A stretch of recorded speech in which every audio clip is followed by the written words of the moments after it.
Hi everyone, will study the monthly transaction on new chart today. इस company का जो listing हुआ था जैन 2003 में हुआ था, वहाँ से लेके अभी तक आपको मंथली टाइम फ्रेम में दिख रहा है एग्जैक्टली सेम प्राइस है। तो इतने सालों में ये एक्चुअली साइडवेज ही गया है। एंड जब लिस्टिंग हुआ था वहाँ से लेके इसने एक डबल बॉटम जैसा पैटर्न बनाया था, बट उसका ब्रेकआउट कभी हुआ नहीं था। एंड एक ही लेवल पे जाके इसने रिजेक्शन लिया था विच वॉज एट 485 के लेवल में। जो लिस्टिंग वाला मंथ था उसमें भी रिजेक्शन आया था, एंड देन डबल बॉटम के बाद जब ट्राई किया था वहाँ से अगेन बहुत स्ट्रॉन्ग सेलिंग आई थी।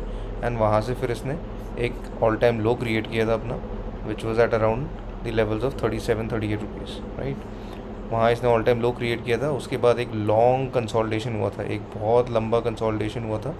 आपको एक कप पैटर्न दिख रहा होगा, राइट, जो एक लॉन्ग टर्म में बना था, क्योंकि ये रिजेक्शन आया था सितंबर 2005 में। एंड फिर ये ब्रेकआउट हुआ था 2015 में। तो 10 साल के कंसोलिडेशन के बाद ये ब्रेकआउट आया था। एंड ब्रेकआउट आने के बाद इसने एक knew all time high create किया था। एंड इतने लंबा कंसोलिडेशन था क्योंकि ये अराउंड 400 के जोन में लिस्टिंग हुई थी 2003 में, एंड फिर 2015 में ब्रेकआउट हुआ था।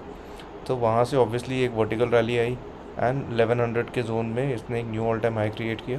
एंड वहाँ से फिर एकदम जितना रैली हुआ था, राइट, जो लोएस्ट जोन था 37 रुपीज़ से अराउंड 70 रुपीज़ का, ये इसका लोएस्ट जोन था।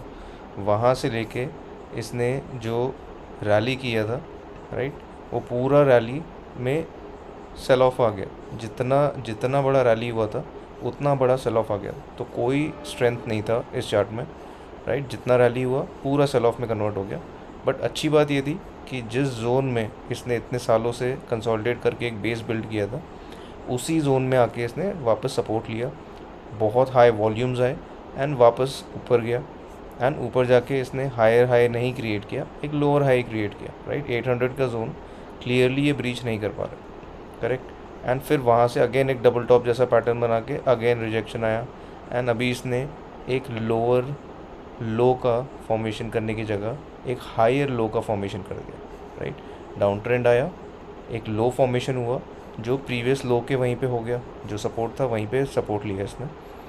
एक रैली किया, रिजेक्शन आया, बट रिजेक्शन आने के बाद इसने प्रीवियस जो लो था उसको ब्रीच नहीं किया, उससे ऊपर ही एक लो क्रिएट करके अभी ऊपर जा रहा है। एंड आपको यहाँ दिख रहा होगा हिस्ट्री में हाईएस्ट एवर वॉल्यूम्स ऑलरेडी आ चुके हैं। तो हिस्ट्री में जो हाईएस्ट एवर वॉल्यूम्स आई थे वो कैंडल अच्छी नहीं बनी है, ऊपर बहुत शेडो आई है, बहुत सेलिंग थी।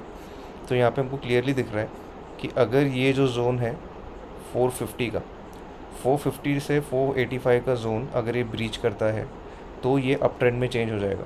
क्योंकि आपको दिख रहा है कि एक इतने लंबे पीरियड में ये साइडवेज में चल रहा है, लेकिन अभी रिसेंटली में 2020 से लेके अभी 2024, इन 4 साल में बहुत हाई वॉल्यूम्स आए हैं। आप इस चार्ट में देखो कि इसमें पूरे डेड वॉल्यूम से कोई वॉल्यूम्स ही नहीं थे इस चार्ट में, बट 2020 के बाद से इसमें वॉल्यूम्स ऐड हुए हैं, बहुत हाई वॉल्यूम्स आ रहे हैं। एंड रिसेंटली भी बहुत हाई वॉल्यूम्स अभी आए हैं। तो अगर ये 450 टू 485 का जोन ब्रीच करता है तो ये डेफिनेटली एक न्यू अप ट्रेंड में जा सकता है। एंड क्योंकि इतना लंबा कंसोलिडेशन के बाद ये अप ट्रेंड में जा रहा है तो ये डेफिनेटली एक लॉन्ग टर्म अप मूव में कन्वर्ट हो सकता है। Thank you so much for watching. Please like and subscribe.